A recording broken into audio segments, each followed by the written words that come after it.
10h50, le vol en provenance de Paris se pose sur la piste de l'aéroport avec 30 minutes de retard. Ce sera le seul de la journée à atterrir à Brive. Les deux autres sont annulés. À son bord, une quarantaine de passagers, dont le sénateur de la Corrèze, Claude Nougin, excédé et inquiet pour l'avenir de l'aéroport.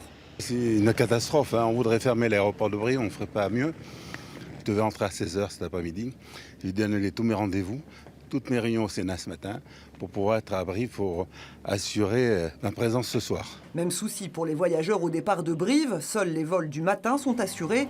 Dans la salle d'embarquement, certains habitués de la ligne préfèrent taire leur colère. D'autres essayent de faire contre mauvaise fortune bon cœur. Aujourd'hui, d'ailleurs, je devais le prendre à 17h50. J'ai bousculé un petit peu mon agenda pour le prendre à 11h. Ça désorganise, je travaille quand même, je le prends pas pour faire du tourisme. Et en fait, je vais passer l'après-midi à Paris alors que j'ai strictement rien à y faire cet après-midi. J'attaque avec un dîner ce soir, je serai à l'heure.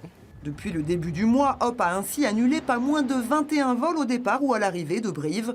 La faute à des problèmes techniques sur les avions ou à des pilotes en nombre insuffisant. Une situation inadmissible, mais que les responsables locaux ne peuvent pour l'instant que subir. Aujourd'hui, on n'est pas maître de la situation. Aujourd'hui, c'est la compagnie qui décide.